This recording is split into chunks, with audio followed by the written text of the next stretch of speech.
Scott in Malaysia, a young adult book on Keith Kasson. As I've got this need to talk to you, even if you're not listening or never hear it, I just want to record it for you. Hey, you doing okay? Because I haven't heard from you and it's like driving me mad with wanting to know. So yeah, this Sunday evening, I'm hanging out with Sala at his place after playing volleyball, sitting on the veranda like a wooden terrace or something. It's cool, late afternoon. His mum calls. Sala goes off to see what she wants. I'm left alone, watching the kids, chickens, a few pigs, coconut palms and banana leaves wafting in the wind. Don't you like that word, wafting? Yeah. Then this picture of beauty appears. I see a face, stunning, dreamy eyes. She's looking right at me, those big, brown, beautiful eyes. They drill right into my soul. I didn't even know I had one, but I'm hooked. It's his sister.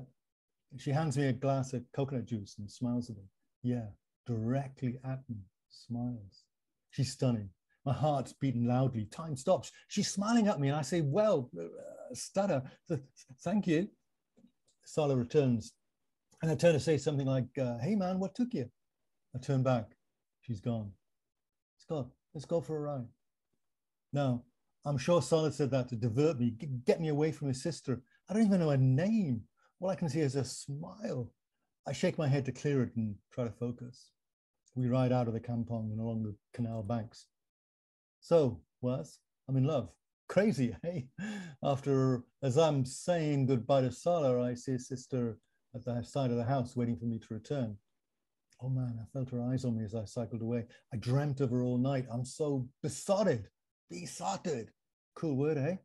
The following day, late, I had to shower, miss breakfast with mum fussing and beg a lift from Pete to get to school on time. What can I tell Sala? It's his sister, and they're totally uptight about boys and girls meeting. He's my best of all friends and so funny at school, laughing and telling me all the things his friends say about me. It makes me feel so bad. What's my plan? See if I can get to see his sister again and just say a few words to her like, hello, and you're nice. Lame. And what can I say to her? What's her name? I don't even know. How do I ask Sala without him suspecting? I can't even ask his friends. They'd immediately tell him I have a crush on his sister. I need to get an invite to his house again, just to hang out and get another coconut juice handed to me in a few more minutes of looking into those beautiful eyes. Pathetic, eh? But I just can't stop thinking about it. This morning in the middle of science class, all very strict. The teacher's going on about some chemical, and I'm miles away fantasizing about her. I imagine her long, black, shiny hair. I see her big brown eyes and shiny white teeth. She's smiling at me. When suddenly I realize there's silence. The teacher, everybody looking at me. Well, Scott, he goes on in this loud, kind of serious voice. What did I say about Mercury? Dazed, I have to stand and grab my textbook, flicking through it to pretend I've been reading it. I must have gone red. I blurt out something like, I'm sorry, sir, I wasn't listening.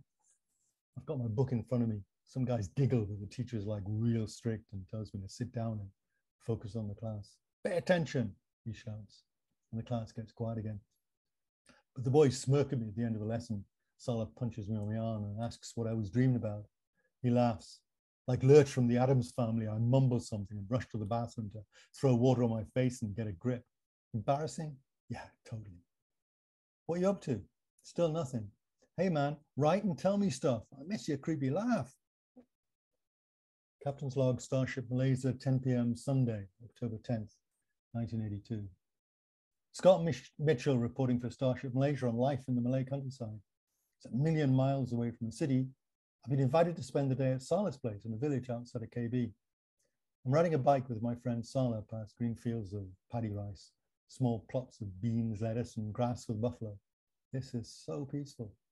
It's early evening, cooler now. The villagers are returning from the fields, riding their water buffaloes, leading them down into the canal and throwing water over them to wash them. A few village boys, their skin brown and shining, are swimming, laughing and scrambling up the bank, wrestling and then pushing one another back in. Then like a blue streak of light, a kingfisher flashes into the water and surfaces with a wriggling silverfish in its beak. One toss upwards and it's swallowed. A man is riding towards us with a monkey in a basket attached to the handlebars of his bicycle. Sala greets him and asks him something I don't understand. The man, who is not much taller than the bicycle he's riding, jumps off, says something to his monkey and points to a coconut tree. He runs to the tree and climbs to the top. This man shouts something and the animal tears off 2 coconuts and drops them to the ground. This A wrinkly older man, about 70, quickly runs over and picks up the 2 large pods. With his parang, he opens the husk to reveal the coconut inside, trims off the hair, and then cuts a hole in the top with 1 chop. Gives me one, and the same for Sala. And we both tip our heads back and drink the sweet, pure liquid. Taking the coconut from me, the man hacks it open, showing the white inside. He carves 2 spoons from the husk and hands us each one. We use these to scrape the coconut meat from inside and eat it. It's creamy, fresh, and great tasting. A man has muscles in his arm from years of working in the fields, and there isn't an inch of flab on him. He grabs the monkey, a pig-tailed macaque, a male.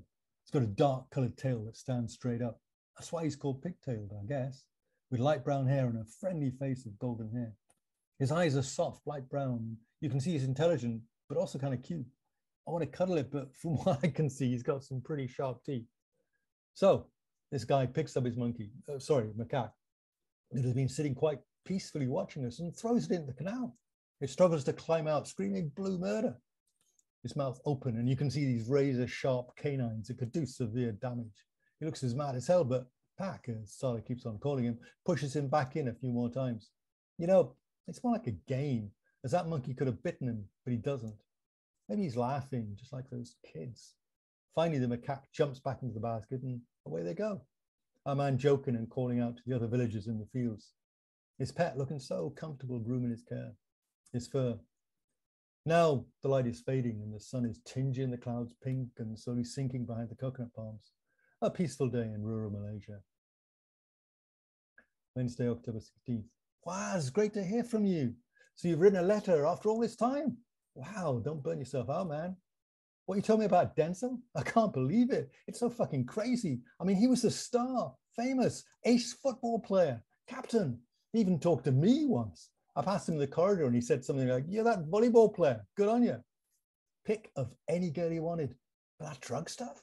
When did that happen? East Palo Alto. Yeah, we used to do games down there. I mean, it was kind of scary at times, like for crime and drugs, crack cocaine. Some kids were doing it, but you know, I had my dad as this screwed up example of what stuff like that could do to you. Denzel, what did he do? Execution style. Was he dealing or something? I thought all that flash was from his dad. That Merc and the gold chain. Shit, I didn't even think. It's like some kind of screwed up out of it kid. Come on, I need to know more. Police are investigating? Deal the dirt, man. Here I'm in Malaysia where everyone is so calm but so out of it. No one here talks about drugs and kids being shot. Look, I'm doing this recording and I'm going to send you a tape. Some of it is me, okay? You know, just me talking to you and dumping my thoughts out. Just like we used to, man. You know, tell each other stuff, okay? And some of it is me being a reporter for Starship Malaysia, and it's like serious and yeah. So I'm doing this because I want to be a reporter, you know, flying around the world and, I don't know, interviewing people, doing reports and stuff. Tell me what you think and send me a tape back on life in Palo Alto. I seriously want to know what's going on and be reminded of stuff we used to do and places we went. I'm doing fine, man. And well, like we're friends and, you know, I'm here and you're there, but I don't know. Anyway, let me know what you think. You get to listen to them on your Walkman as you ride to school or whatever. Do a recording back. Tell me all your secrets. Hey, this is going to be great. Like talking to each other. Later.